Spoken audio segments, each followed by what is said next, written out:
রাজ পরিবারের রাজকন্যা আর বর ব্রিটিশ রেসিং ড্রাইভার। তাহলে কিভাবে ঘটলো এই রাজকীয় বিয়ে? মালয়েশিয়ার সাবেক রাজার মেয়ের বিয়েতে কি কি ছিল বিশেষ আয়োজন? ঐতিহ্যবাহী মালয় আচার থেকে রাজ পরিবারের ঐতিহাসিক টিয়ারা, সব মিলিয়ে কেমন ছিল অনুষ্ঠান? মালয়েশিয়ার সাবেক রাজা ও পাহাঙ্গের সুলতান আবদুল্লাহ রিয়াদ উদ্দিন আল মুস্তফা বিল্লাহ শাহের মেয়ে রাজকন্যা টেঙ্কু পুতিরি ইলিয়ানা আলিয়া বিয়ে করেছেন ব্রিটিশ রেসিং ড্রাইভার ক্রিস ফ্রগেটকে।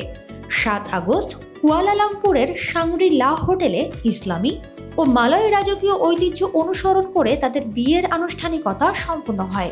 অনুষ্ঠানে উপস্থিত ছিলেন সুলতান আবদুল্লাহ, পাহাঙ্গের যুবরাজ টেঙ্কু হাসান আল ইব্রাহিম আলম শাহ সহ রাজ পরিবারের সদস্যরা।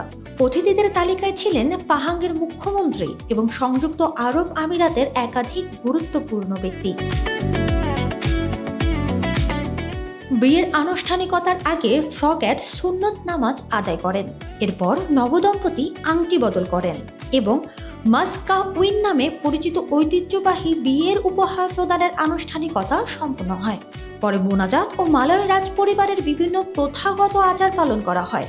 এর মধ্যে ছিল মেরেঞ্জেস, যেখানে নবদম্পতির ওপর আশীর্বাদের প্রতীক হিসেবে পানি ছিটানো হয়।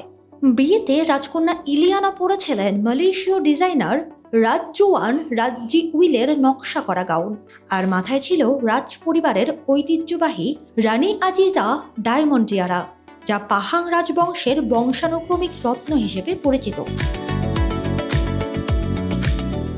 ৩২ বছর বয়সী ক্রিস ফ্রগেট বিভিন্ন আন্তর্জাতিক জিটি রেসিং প্রতিযোগিতায় অংশ নিয়েছেন।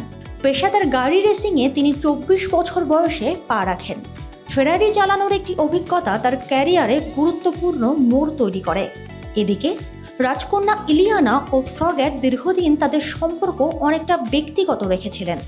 বিয়ের পর পাহাং রাজ পরিবার নবদম্পতির সুখ, সমৃদ্ধি ও দীর্ঘ দাম্পত্য জীবনের জন্য শুভকামনা জানিয়েছেন।